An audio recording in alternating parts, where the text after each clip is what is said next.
మొదలుకొని నన్ను ప్రత్యేకపరిచి తన కృప చేత నన్ను పిలిచిన దేవుడు నేను అన్య చెదులలో తన కుమారుణ్ణి ప్రకటించవలెనని. హల్లెలూయా, హల్లెలూయా. యేసు ప్రభు వారి లోకానికి దిగి వచ్చాడు, మరణం పొందాడు, పునరుత్థానము చెంది తిరిగి లేచాడు. అపోస్తులుడైన పౌలు దమస్కు మార్గానికి వెలుచుండగా దేవుడు అతన్ని దర్శించాడు. అంతకుముందు తను హింసకుడు, దూషకుడు, హానికరుడు, సంఘాన్ని ఏం చేశాడు? పాడు చేశాడంట. సంఘాన్ని ఏం చేశాడు? ఎవరు చెరసాలలో వాళ్ళు ఈడ్చుకుంటూ వెళ్ళిపోయి వాళ్ళని ఏం చేశాడు? కొట్టేశాడు, వాళ్ళని హింసించాడు, సంఘాన్ని వేధించాడు. దమస్కు మార్గానికి వచ్చిన తర్వాత దేవుడు దర్శించాడు. పౌలు ఏమంటున్నాడో తెలుసా? మీకు ఒక విషయం చెప్తున్నా. నేను ఒక సేవకుడు వాక్యం చెప్తే రక్షించబడ్డాను అనుకుంటాను చాలాసార్లు. సేవకుడు వాక్యం చెప్తే ఆ వాక్యం ద్వారా రక్షించబడ్డాను, లేకపోతే ఒక కరపత్రిక ద్వారా నేను రక్షించబడ్డాను అని చాలాసార్లు అనుకుంటాము. ఈ వ్యక్తి వాక్యం చెప్తే దేవుడు నా హృదయాన్ని తాకాడు, ఈ కరపత్రిక నా హృదయాన్ని తాకింది, ఈ వ్యక్తి చెప్పడం ద్వారా నేను మారాను అనుకుంటారు. కానీ చాలాసార్లు మీ దేవుడు ఏం మాట్లాడుతున్నాడంటే ఏంటో తెలుసా? తల్లి గర్భములో ఉండగానే నిన్ను ప్రత్యేకపరిచిన దేవుడు ఆయన. హల్లెలూయా. ఎప్పుడు చూశాడు దేవుడు మనల్ని? చెప్పండి. మనల్ని దేవుడు ఎప్పుడు పిలుచుకున్నాడు? ఎప్పుడు ఏర్పాటు చేసుకున్నాడు? నీవు తల్లి గర్భములో ఉండగానే నన్ను ప్రత్యేకపరిచాడు. హల్లెలూయా, హల్లెలూయా. పౌలు మీద దేవుని సంకల్పం ఎప్పుడుందో తెలుసా? దమస్కు మార్గమున వెళ్ళేటప్పుడే కాదు, తను తల్లి గర్భంలో పిండమై ఉండగానే దేవుడు తన కన్నులు అతన్ని చూసినాయి. హల్లెలూయా. ప్రత్యేకపరిచాడంటే అప్పుడు. ఎప్పుడు ప్రత్యేకపరిచాడు దేవుడు? తల్లి గర్భంలో ఉన్నప్పుడు ఏం చేశాడు దేవుడు? ప్రత్యేకపరిచాడంట. ఈ లోకంలో తల్లి ప్రేమ కంటే, తండ్రి ప్రేమ కంటే, బంధుమిత్రుల ప్రేమ కంటే ఎవరి ప్రేమ గొప్పది? యేసయ్య ప్రేమ.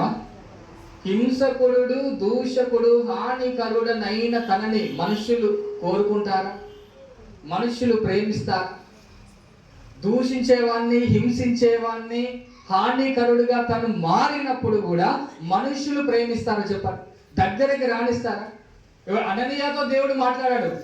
నా పౌలు అక్కడ కళ్ళుకు పోయి ప్రార్థన చేస్తున్నాడు, నువ్వు వెళ్ళి అతనితో మాట్లాడంటే ఏమంటున్నాడు అననీయ? ప్రభువా, అతడు ఎంతో నీ సంఘాన్ని పాడు చేసిన వ్యక్తి, సంఘాన్ని హింసించిన వ్యక్తి, అతని దగ్గరికి నేను వెళ్ళి మాట్లాడాలంటాడు. కానీ దేవుడి ప్రేమ ఎంత గొప్పదో తెలుసా? హానికరుడనైన అతన్ని కూడా వెతుక్కుంటూ వచ్చిన దేవుని ప్రేమ. హల్లెలూయా. దూషకుడు, హింసకుడు, అతన్ని కూడా వెతుక్కుంటూ వచ్చిన ప్రేమ దేవుని ప్రేమ. హల్లెలూయా, హల్లెలూయా. నిన్ను దేవుడు ఎప్పుడు చూశాడో తెలుసా? నువ్వు పిండమై ఉండగానే చూశాడు. నిన్ను ఎప్పుడు ప్రత్యేకించాడో తెలుసా? నేను 18 సంవత్సరాలప్పుడు దేవుని దగ్గరికి వచ్చాను, 30 సంవత్సరాలప్పుడు దేవుని దగ్గరికి వచ్చాను. ఆయన అప్పుడు పిలిచాడంట. మనం కాదు, నువ్వు తల్లి గర్భంలో పిండమై ఉండగానే పిలిచిన దేవుడు ఆయన. హల్లెలూయా, హల్లెలూయా. ఏ తల్లైనా ఈ లోకంలో చూడండి, కాకి పిల్ల ఎవరి పిల్ల వాళ్ళకి? అవునా కదా? ఏ దాన్నైనా కోడి పిల్లలను మీరు కొట్టడానికి ట్రై చేయండి, అదేంటి ఊరుకుంటారా? ఊరుకుంటారా? చెప్పండి. ఇంత వ్యక్తులు మనం, అది ఎంత ఉంటుంది? గింత ఉంటుంది. మా అంటే 2 కేజీలు, 3 కేజీలు, 5 కేజీలు. మనమేమో 50 కేజీలు ఉంటుంది. నువ్వు వెళ్ళి దాని పిల్లని టచ్ చేయి, అది ఊరుకుంటా? ఏదైనా కానీ, ఏదైనా ఆదైనా, ఏదైనా పుట్టిన పిల్లను ముట్టడానికి వస్తే ఏదైనా కానీ ఊరుకుంటారు? ఆఖరికి పక్కదైనా, ఆఖరికి తన పిల్లలను టచ్ చేయి. అది ఎంత చిన్న జీవైనా, ఎంత ప్రాణ బలము లేని జీవైనా నువ్వు టచ్ చేస్తుంటే నీ మీద దాడి చేస్తుంది అది. అవునా కాదు? మన దేవుడు ఎలాంటి వాడు తెలుసా? సర్వశక్తి కలిగిన దేవుడి కుమారుడు. తల్లి గర్భంలో పిండమై ఉండగానే నిన్ను చూసిన దేవుడు ఆయన. నిన్ను ప్రత్యేకపరిచిన దేవుడు ఆయన. నీకు విరోధంగా నిన్ను టచ్ చేయడానికి ఏది వచ్చినా దేవుడు అసలు ఊరుకోడు ఆయన. నిన్ను ముట్టిన వాడు తన కనుగుడ్డును, అంటే నిన్ను ముడుతుంటే దేవుని యొక్క కనుగుడ్డును ముట్టాడు. అంటే నీకు ఏది కూడా హాని చేయకుండా నిన్ను కాపాడే దేవుడు ఆయన. హల్లెలూయా. ఏది కూడా నిన్ను టచ్ చేయకుండా దేవుడు కాపాడే దేవుడు. అందుకే ఒక మాట అన్నాడు, నేను అభిషేకించినవా నా ప్రవక్తలను మీరు ముట్టకూడదు, నా ప్రవక్తలకు కీడు చెయ్యకూడదు అంటాడు ఆయన. నువ్వు అభిషేకం పొందుకున్న వ్యక్తివైతే, దేవుని శక్తి చేత నింపబడిన వ్యక్తివైతే, నిన్ను ముట్టడానికి ఏ దుష్టుడు వచ్చినా దేవుడు అస్సలు ఊరుకోడు. ఎందుకంటే ఈ సృష్టిలో ఏ తల్లైనా తన కుమారుడిని ముట్టుకోవడానికి ఒప్పుకోరు, టచ్ చేయడానికి ఒప్పుకోరు. స్కూల్లో పిల్లలను చూడండి, ఫుల్లు కొడితే తల్లిదండ్రులు ఏమంటారు, నా పిల్లలను మాత్రం మీరు అసలు కొట్టద్దని చెప్తారు. ఏమంటారు చాలా మంది తల్లిదండ్రులు, నా పిల్లలను ఏం చేయాలి, నిన్ను ముట్టడానికి దేవుడు అసలు ఒప్పుకోడు, నిన్ను టచ్ చేయడానికి దేవుడు అసలు ఒప్పుకోడు, ఏ చీకటి నీకు కీడు చేయడానికి దేవుడు అసలు ఒప్పుకోడు. అందుకే దేవుని బిడ్డలు ధైర్యం కలిగి ఉండాలి. మా అమ్మమ్మ ఇంటి దగ్గర పక్షులు గూడు పెట్టింది, పక్షి గూడు కట్టింది, షెడ్లో గూడు కట్టింది. రాత్రి అయింది, రమ్మన్నాను, ఆ పిల్లలు కూడా పెట్టినాను. రాత్రి కళ్ళు కనబడాయట పక్షి, నాకు తెలియదు. నేనేం చేశానంటే మా అమ్మమ్మ ఇంటిగా మంచిగా నైట్ మంచిగా పడుకున్నా. తెల్లారు లేచి ఆ షెడ్లు ఇట్లా అడుగు పెట్టినా. ఇలా అడుగు పెడితే దాని తల్లి ఉంటుంది కదా, ఎక్కడికి వెళ్ళిందో వెళ్ళింది, నన్ను ఎక్కడి నుంచో చూసింది, దూరం నుండి చూసింది. నేను దాని పిల్లలు ఏం చెప్తాను అని నా ముఖం మీదకి స్పీడ్గా పరిగెత్తుకొని వచ్చింది. దాన్ని చూసి నేను భయపడి వెంటనే లోపలికి వెళ్ళిన, ఇంట్లోకి పరిగెత్తిన. తర్వాత అందరికీ చెప్పాం, మా రిలేషన్ అందరూ చెప్పాం, నాకు అసలు ఈ పక్షి ఉంది కదా, ఇది అసలు మమ్మల్ని షెడ్లో అడుగు పెట్టనిస్తలేదు, మా ముందు అడుగు పెట్టనిస్తలేదు అంటే, మీరు కింద పెద్ద ఊరి చిన్న పక్షి భయపడతారు ఏంటని మమ్మల్ని అందరూ అంటున్నారు. అది కొడితే వెళ్ళిపోయేదని మీరు దానికి భయపడతారేంటి అని అంటున్నారు. మా పిన్ని అడుగు పెట్టింది, మా పిన్ని స్పీడ్గా వచ్చింది. షెడ్లో అడుగు పెడతా బయటికి వెళ్దామంటే వెళ్ళనిస్తలేదు అది. అదేమో ఆహారం సిద్ధపరుస్తుంది ఒకవైపు, ఆహారము వాటికి సిద్ధపరుస్తూ ఒకవైపు తన పిల్లలని కాపాడుకుంటూ ఎవరు అడుగు పెట్టనిస్తలేదు. లాస్ట్కి ఇదంతా కాదు, నేను ఏం చేయాలో అర్థమైతలేదు. షెడ్ బయటికి వెళ్దామంటే వెళ్ళనిస్తలేదు. చీకటి అయితే దాని కళ్ళు కనబడే బయటికి రాదని. మా పిల్ల ఒక ఐడియా వచ్చింది, ఏంటంటే మీరు మీ తల మీద దంతుంది కదా, అది మీరు గొడుగు ఉంటుంది కదా, గొడుగు పట్టుకొని వెళ్ళండి, మీ తల కనబడదు, అప్పుడు మీ వీడికి రాదండి. షెడ్లకు వెళ్ళే కొద్దీ మేము భయపడి దానికి గొడుగు పట్టుకొని వెళ్ళడం. లాస్ట్కి ఏమైంది, పిల్లలు పెద్దగా అయినాయి, దానికి రెక్కలు వచ్చినాయి, అది ఈ పిల్లలు రెండు ఎగిరిపోయింది. లేదు, ఒక చిన్న పక్షి తన పిల్లలని ఆహారం సిద్ధపరిచి తన పిల్లలని కాపాడుకొని ఎంతమంది వచ్చినా కాపాడుతుంది. చూసారా, సర్వశక్తి కలిగిన దేవుని బిడ్డవు, నీకు వస్త్రములనిచ్చే దేవుడు, ఆహారం ఇచ్చే దేవుడు, నీకు ఏది కావాలో నేను సమకూర్చి నిన్ను కాపాడే దేవుడు ఆయన. ఒక పక్షి ఆహారాన్ని సిద్ధపరిచి తన పిల్లల్ని కాపాడి వాటిని సంరక్షించుకొని వాటి చుట్టూ కాపలాగా ఉంటుంది. నీ దేవుడు దానికంటే గొప్ప దేవుడు, నిన్ను సంరక్షిస్తాడు. హల్లెలూయా, హల్లెలూయా. నిన్ను కాపాడి పోషిస్తాడు, నీకు ఏమి కావాలో సమకూరుస్తూ ఏ దుష్టుడు నిన్ను ముట్టకుండా కాపాడుతాడు ఆయన. అందుకే మనం అనుకుంటాం మనము దేవుని యొక్క పిల్లలము. హల్లెలూయా. ఎవరమండి? దేవుని యొక్క పిల్లలము. తల్లి గర్భంలో ఉండగానే మనల్ని ఏర్పాటు చేసుకున్న దేవుడు ఆయన, పిలిచిన దేవుడు ఆయన. హల్లెలూయా, హల్లెలూయా. నువ్వు సర్వశక్తి కలిగిన దేవుడి కుమారుడు. మనల్ని ఎలా కొన్నాడో తెలుసా? తన రక్తం ఇచ్చి మనల్ని కన్న దేవుడు ఆయన. హల్లెలూయా. తన ప్రాణం ఇచ్చి నిన్ను విలువ పెట్టి కొన్న దేవుడు ఆయన. తన సజీవ యాగంగా తన శరీరం నలిగిపోయి నీకు జీవమునిచ్చి నిన్ను తన సొత్తుగా చేసుకున్న దేవుడు, తన ప్రజలుగా చేసుకున్న దేవుడు ఆయన. హల్లెలూయా, హల్లెలూయా. తల్లిదండ్రులు పిల్లల్ని ఎంతకాలం తెచ్చుకుంటారు చెప్పు? మీ పిల్లలు మీరు ఎంతకాలం తెచ్చుకుంటారు? 5 సంవత్సరాలు, మహా అంటే 6 సంవత్సరాలు, 7 సంవత్సరాలు. 7 సంవత్సరాలు కూడా కష్టమే అంట ఎత్తుకోవడం. అంటే 7 సంవత్సరాలకి నువ్వు మొయ్యలేకపోతావు, అంటే మొయ్యలేకపోతావు. చిన్నప్పుడు అంటే తేలి పుట్టాడు కాబట్టి ఎత్తుకొని వెళ్ళిపోతావు. ఇప్పుడు ఎత్తుకుంటారా? ఇప్పుడు ఎత్తుకుంటారా తల్లిదండ్రులు? చెప్పండి, ఎత్తుకుంటారా? మీ తండ్రి చిన్నప్పుడు ఎత్తుకుంటారు, ఇప్పుడు ఎత్తుకుంటారా? యెషయా గ్రంథం 46వ అధ్యాయం చూడండి.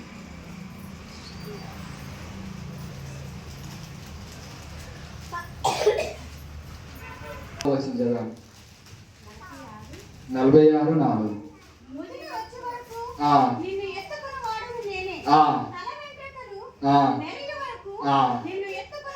హల్లెలూయా, హల్లెలూయా. ఎప్పుడు దాకా ఎత్తుకుంటాడు దేవుడు మనల్ని?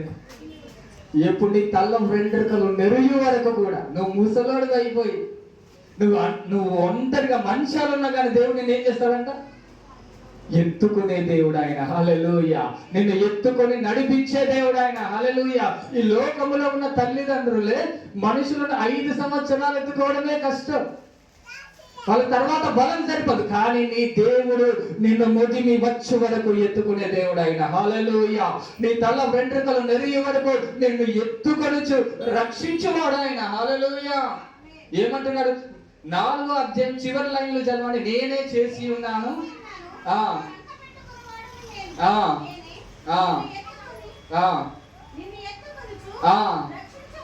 హల్లెలూయా. ఎత్తుకొనుచు రక్షించువాడు ఎవరంట? ఆయనే. నిన్ను ఎత్తుకొనుచు ప్రతి నిత్యము తన కౌగిలిలో చేర్చుకొని తన హృదయానికి హత్తుకొని నేను చంకన పెట్టుకొని నేను రక్షించేవాడని దేవుడు. హల్లెలూయా, హల్లెలూయా. ఈ లోకంలో తల్లి ప్రేమ కంటే తండ్రి ప్రేమ కంటే దేవుని ప్రేమ గొప్పదండి. దేవుని ప్రేమ అమూల్యమైనది. వారైనా ఒక రోజు మన చెయ్యి విడిచిపెడతారు కావచ్చు, కానీ దేవుడు మాత్రం మనల్ని చెయ్యి విడిచిపెట్టాడు. తల్లిదండ్రులైనా ఒక రోజున మనల్ని మర్చిపోతారు, కానీ దేవుడు మాత్రం వారైనా మర్చిపోతారు, కానీ నేను మాత్రం నిన్ను. తల్లిదండ్రులైనా మర్చిపోతారు, కానీ దేవుడు మరొకడు. హల్లెలూయా, హల్లెలూయా. అందుకే మీ పిల్లల కోసం మీరు బాగా ప్రార్థన చేయాలి. మీ పిల్లల కోసం మీరు బాగా ప్రార్థన చేయాలి. ఎందుకంటే తల్లిదండ్రుల ప్రార్థన పిల్లలకి చాలా అవసరం. ఈరోజు ఒక భక్తుడు అంటాడు ఏంటిదంటే, వాళ్ళ తల్లి 15 సంవత్సరాలు కన్నీళ్లు గారిస్తే ఆ కన్నీటి ప్రవాహానికి వాళ్ళ కొడుకు దేవుని సన్నిధానానికి పరిగెత్తుకుంటూ వచ్చిందంట. నువ్వు కన్నీళ్లు గారవాలి నీ పిల్లల కోసం, వేదన పడాలి నీ పిల్లల కోసం.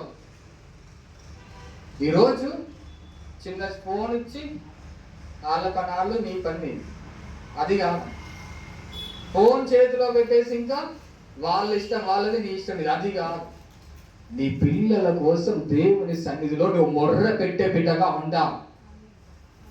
అప్పుడు మాత్రమే నీ పిల్లల జీవితంలో గొప్ప కార్యాలను నువ్వు చూస్తావు. దేవుడు ఏమంటాడో తెలుసా? రెయ్యి మొదటి జామున లేచి నీళ్లు కుమ్మరించినట్లు నీ హృదయమును కుమ్మరించు. నీ పసిపిల్లల ప్రాణము కొరకు నీ చేతులు ఏం చేయాలి? ఆకాశము తట్టు ఎత్తాలంట. అంటే ఎవరి కోసం? నీ పిల్లల ప్రాణం కోసం నువ్వేం చేయాలి? ఎవరికి వేడుకోవాలి? యేసు ప్రభువుని సిలువ వేశారు. సిలువ వేయక ముందు సిలువ మోసుకుంటూ వెళ్ళాడు. అందరు ఏడుస్తున్నారు. ఆయన వేదనను చూడలేక, ఆయన బాధను చూడలేక, సిలువ మీద కార్చిన రక్తం ఆయన ఆ మోస్తూ ఉంటే, ముళ్ళ కిరీటంను చూసి ఆయన వీపు దున్నపడుతూ ఉంటే అందరూ కూడా ఏడుస్తున్నారు. యేసయ్య ఎందుకు ఇంత శ్రమ, ఎందుకు ఇంత రక్తం కారుతుంది? ఏ మనిషిని కూడా హింసించలేనంత, బాధించలేనంత బాధ పెడుతున్నారు, ఉమ్మి వేస్తున్నారు. అప్పుడు ఆయన ఏడుస్తున్నారు జనులందరూ కూడా. ఆయన ఏమంటారో తెలిసి యేసు ప్రభువారు, అమ్మా నా కోసం మీరు ఎవరి కోసం ఏడవాలంట? నీ కోసం. ఎవరి కోసం ఏడవాలి? నిజం. నా కోసం ఏడవకమ్మా, నీ కోసం ఏడు, నీ పిల్లల కోసం. ఎందుకో తెలుసు? నీ పిల్లల హృదయాలు మార్చబడాలంటే నీ కన్నీటి ప్రార్థన అవసరమని. నీ పిల్లలు దేవుని సన్నిధిలో ఎదగాలి అంటే నీ కన్నీళ్ళు దేవునికి కావాలని. నీ హృదయం విరిగిపోవాలి దేవుని సన్నిధిలో. నీళ్లు కుమ్మరించినట్లుగా దేవుని సన్నిధిలో నీ హృదయాన్ని అర్పించాలి దేవుని దగ్గర. అప్పుడు దేవుడు ఏం చేస్తాడో తెలుసా? రక్షిస్తాడు నీ ప్రార్థనను బట్టి. కాపుదల ఉంటది నీ ప్రార్థనను బట్టి. హల్లెలూయా, హల్లెలూయా. మొరపెట్టండి దేవుని దగ్గర, అడగండి, గోచాడండి దేవుని దగ్గర. వేడుకొనండి దేవుని దగ్గర.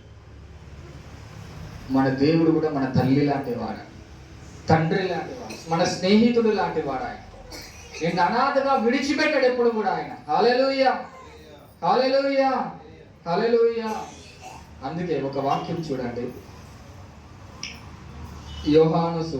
లూకాసు వార్త 1వ అధ్యాయం, లూకాసు వార్త 1వ అధ్యాయము 14.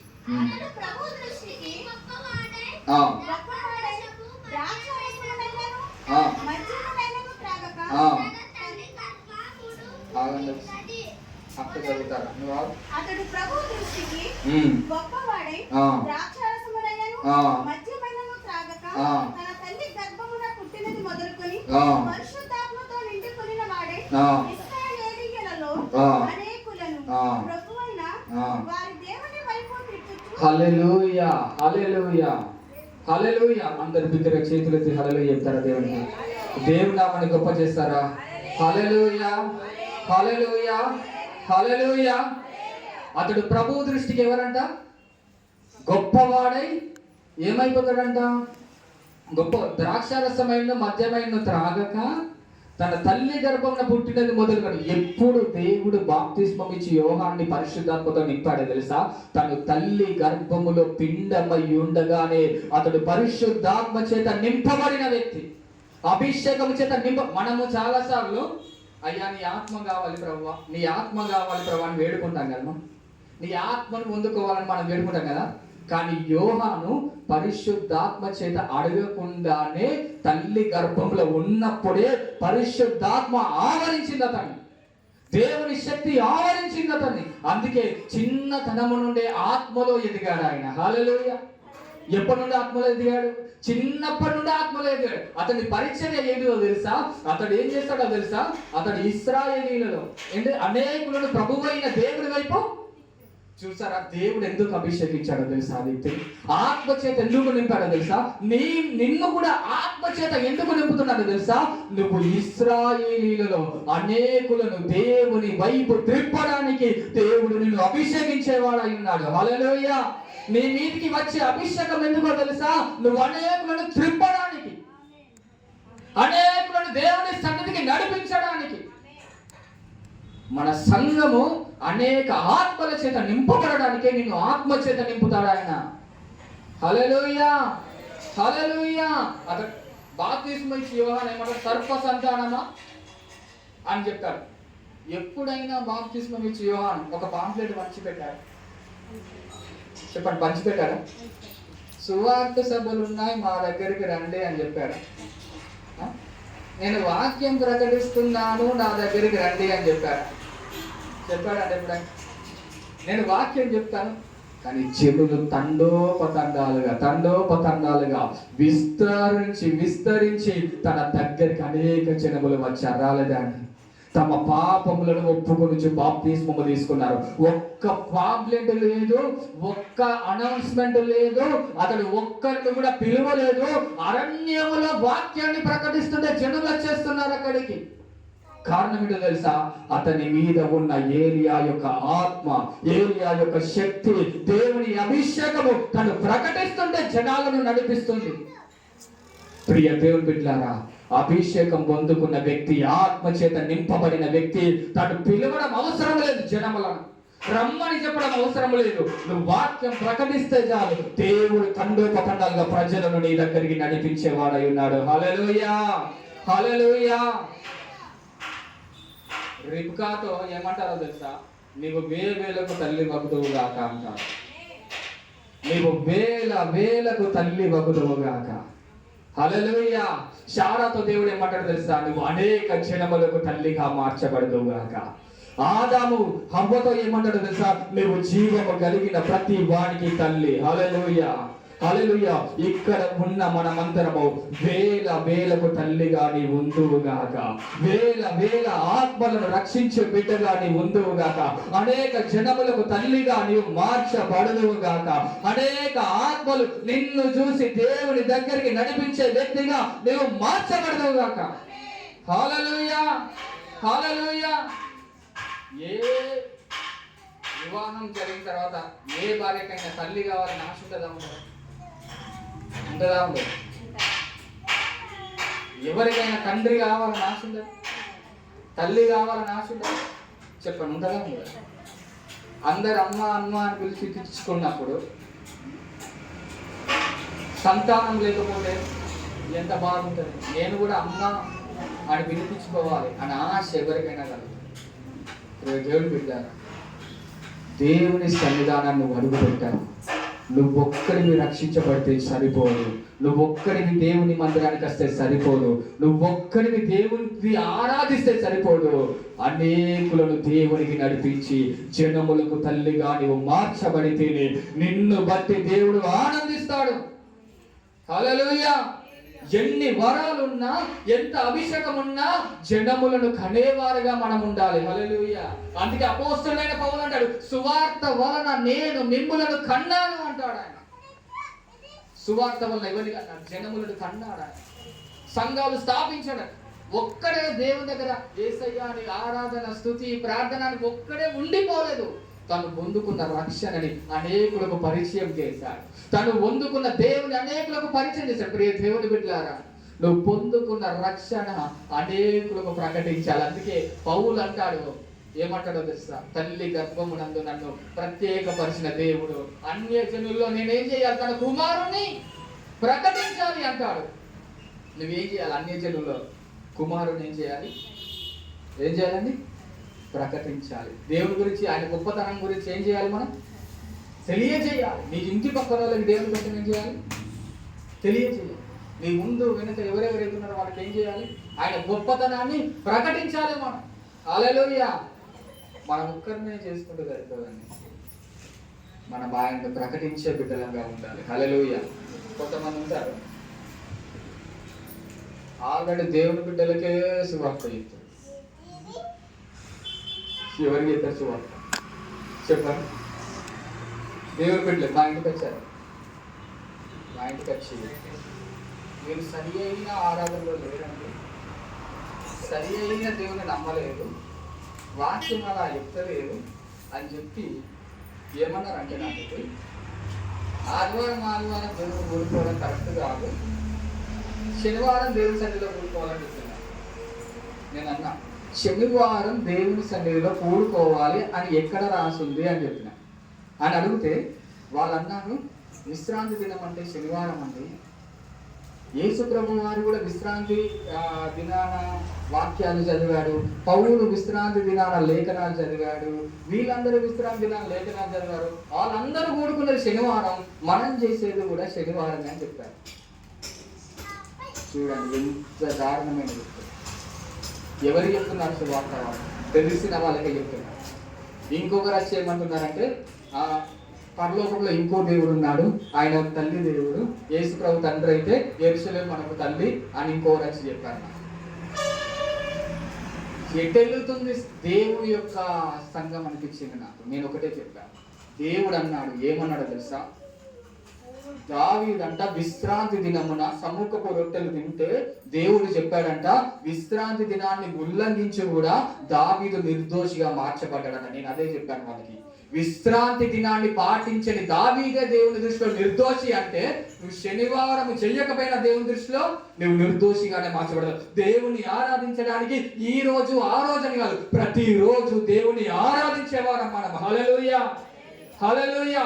ఈ ఆదివారం ఎందుకు ఆరాధన చేస్తున్నామంటే, ఆయన మన కోసం మరణించాడు, తిరిగి లేచాడు, పునరుత్థానము చెందాడు, మనకు జీవమునిచ్చాడు కాబట్టి మనం ఆయన సన్నిధిలో కూడుకుంటున్నాం. సువార్త చేసి రక్షించబడ్డోళ్ళను వలేసి లాగాలని కాదు. ఎంతో మంది నశించిపోయే వాళ్ళు ఉన్నారు, వాళ్లకు దేవుని వాక్యం అనే వల వేసి దేవుని దగ్గరికి నడిపించాలి మనం. హల్లెలూయా, హల్లెలూయా, హల్లెలూయా.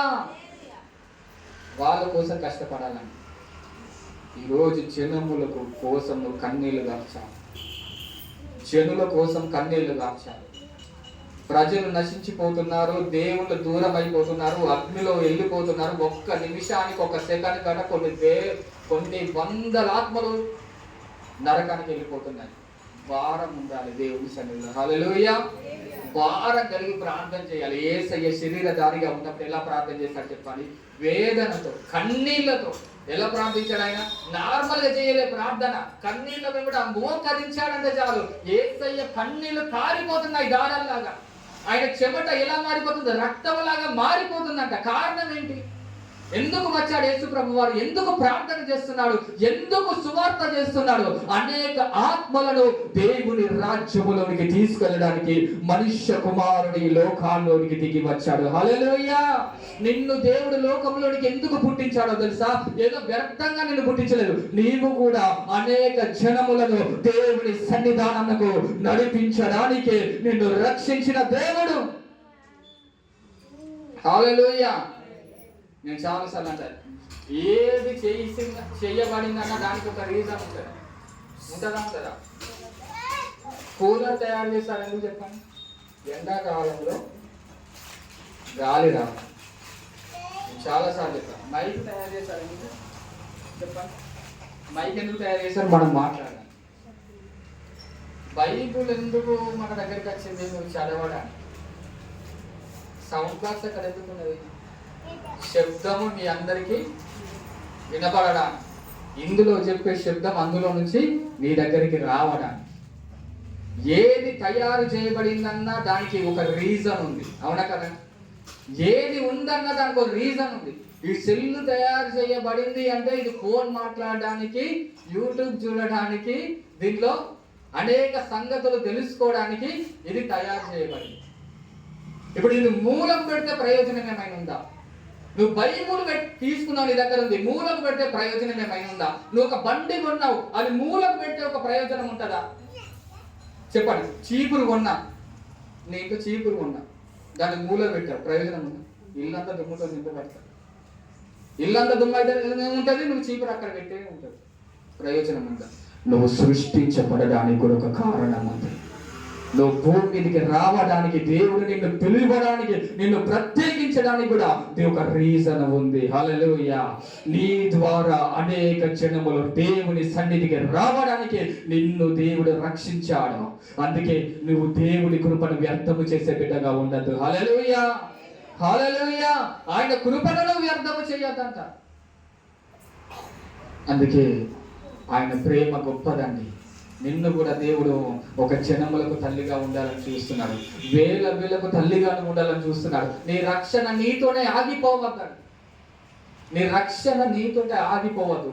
నీకున్న రక్షణ, నీ మీదున్న వెలుగు అది విస్తరించబడాలి. హల్లెలూయా! అది విస్తరించబడాలి. ఆవగింజ భూమి మీద వేయబడిన చిన్నదే కానీ తర్వాత అదేమవుతుందంట? విస్తరించడం ఏమవుతుంది? ప్రారంభిస్తుందంట. చిన్న ఆవగింజనే ఎంత పెద్దగా ఎదిగి వృక్షం అవుతుంది. చిన్న రక్షణ, చిన్న దేవుని మీద కృప అది విస్తరించి అనేకులకు నీవు ఆశీర్వాదంగా మారాలి. దీవెనగా నువ్వు మారాలండి. అనేకులకు దీవెనగా నువ్వు మారాలి. ఎంతమంది మీ పిల్లల కోసం ప్రార్థన చేస్తాను చెప్తాను. మీలో ఎంతమంది మీ పిల్లల కోసం ప్రార్థన చేస్తాను? కన్నీళ్లు కాచి ప్రార్థన చేస్తాను. నీ ప్రార్థనను బట్టి దేవుడు వాళ్ళని మారుస్తాడు. నీ ప్రార్థనను బట్టి వాళ్ళని ఉన్నతమైన స్థితిలో ఉంచుతాడని. నీ ప్రార్థన వాళ్ళకి నిత్యము కాముదలగా ఉంటుంది. అందుకే హన్న పుట్టక ముందే ప్రార్థన చేసేది సమూయేలు కోసం. నీవు కూడా ప్రార్థన చేయాలి. దేవుళ్ళో వాళ్ళు వాడబడాలండి. దేవుళ్ళో వాడబడాలి. దేవుడికి ప్రయోజకులు కావాలి. ఈ రోజున ఎంత గొప్ప వాళ్ళయ్యారు లోకంలో అది కాదు, దేవుడి దృష్టికి ఎంత గొప్ప వాళ్ళుగా మార్చబడ్డారనేది ఇంపార్టెంట్. లోకం వాళ్ళకి ఎంత మర్యాద చేస్తుంది, ఎంత ప్రేమిస్తుంది అది కాదండి. దేవుడు వాళ్ళని ఎంత గొప్పవాడికి ఎంత ప్రేమిస్తున్నాడు అది కాదండి. బాప్తిస్మం ఇచ్చి యోహాను ప్రభువు దృష్టికి గొప్పవాడట. ఎవరికి గొప్పవాడు? ఎవరి దృష్టిలో గొప్పవాడు? గొప్పవాడు ప్రభువు దృష్టిలో. ప్రభువు చూసినప్పుడు బాప్తిస్మం ఇచ్చి యోహాను గొప్ప వ్యక్తి. ఎందుకు గొప్ప వ్యక్తో తెలుసా? ఆయన అంటాడు, నేను నా యేసు ప్రభు యొక్క చెప్పుల వారను కూడా విప్పడానికి యోగ్యుడని. ఆయన పాదాలు, ఆయన చెప్పుల వారును ముట్టుకోవడానికి నేను యోగ్యుడని కాదంటాడు యోహాను. ఎంత తగ్గించుకున్నాడో తెలుసా? ఆయన మాత్రమే హెచ్చవలసి, నేను మాత్రం తగ్గించవలసి ఉన్నది. అందుకే గొప్పవాడయ్యాడు ఆయన. ఎవరైతే తగ్గింపు స్వభావం ఉంటుందో వాళ్ళే దేవుని దృష్టిలో గొప్పవాళ్ళని. నిన్ను నువ్వు హెచ్చించుకొని, నువ్వు గర్వం తెచ్చుకొని, నిన్ను నువ్వు నేను అది నేను ఇంత గొప్ప, నేను అంత గొప్ప, నిన్ను నువ్వు పొగుడుకోవడం కాదు, నిన్ను దేవుడు పొగడాలి, నిన్ను దేవుడు హెచ్చించాలి. నేను అది కాదండి. నేను ఎప్పుడు కూడా నేను చేస్తే అద్భుతాలు జరిగినాయి, నేను చేస్తే సూచక్రియలు జరిగినాయి, నేను చేస్తే దయ్యాలు వెళ్ళిపోయినాయి, నేను చేస్తే ఇది కాదు. నా ద్వారా దేవుడు చేశాడని చెప్పాలని, దేవుడికి మహిమ రావాలి. అందుకే యోహాను ఎప్పుడైనా దేవుణ్ణే కనపరిచాడు, గొప్పవాడయ్యాడండి. నీవు కూడా గొప్పవాడి కావాలంటే తగ్గించుకోవాలి. నీ పిల్లలకు అది నేర్పించాడు. చిన్నప్పటి నుండి ఏం చేయాలంటే పిల్లలకి బాలుడు నడవవలసిన త్రోవను వానికి నేర్పము. పెద్దవాడైనప్పుడు ఏం చేస్తాడంట, దాని నుండి నువ్వు చిన్నప్పటి నుండే దేవునిలో పెంచితే దేవునిలో పెరుగుతాడు. చిన్నప్పటి నుండే వాని వాక్యంలో, ప్రార్థనలో, స్తుతులలో పెంచితే అదే అలవాటు అయిపోతుంది. పెద్ద పెరిగిన తర్వాత కూడా ఎక్కడున్నా భయం కలిగి ఉంటాడు. నువ్వు చిన్నప్పటి నుండి గాలి వదిలేస్తే పెద్ద పెరిగిన తర్వాత కూడా గాలి. అవునా కదా?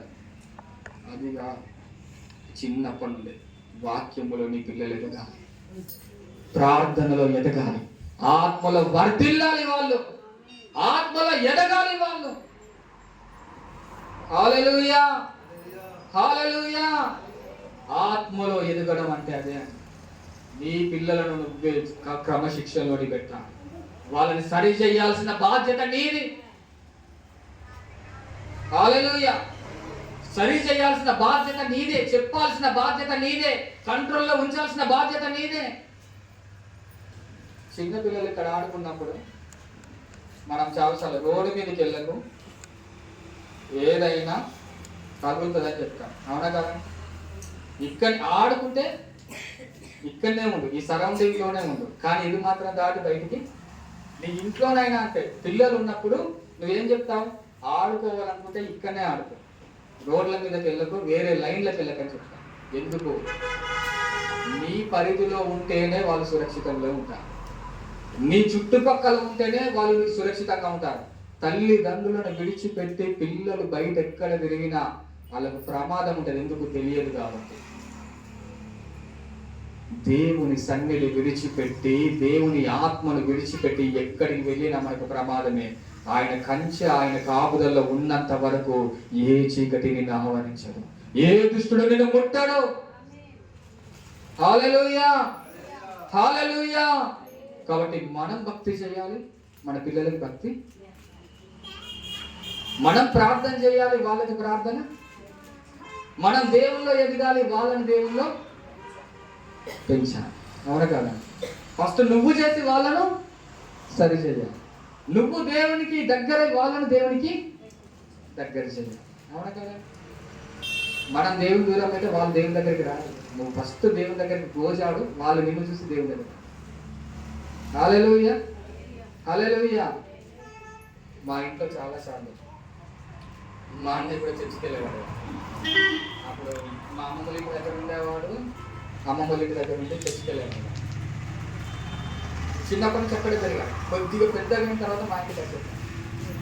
మా ఇంటికి వచ్చిన తర్వాత మా అమ్మ ప్రార్థన చేసేది, వాక్యం జరిగేది, మా ఇంట్లో ప్రార్థనలు ఉండేది, ప్రార్థనలు జరిగేది.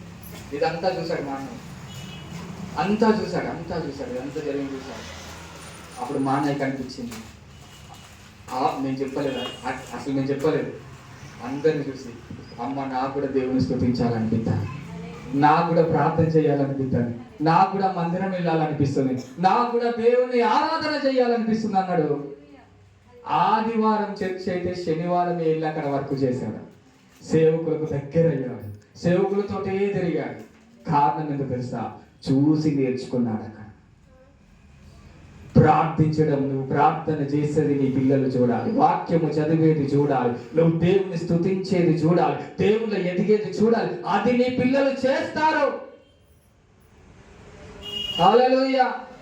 మీరు గొడవలు పెట్టుకోవడం చూసారనుకోండి, వాళ్ళు కూడా అలాగే తయారైపోతారు.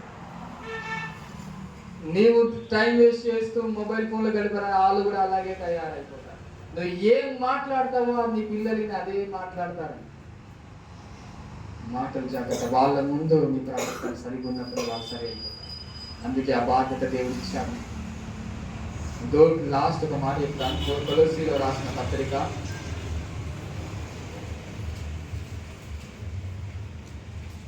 3 కొలస్సీలో రాసిన పత్రిక 3వ అధ్యాయం 20వ వచనం.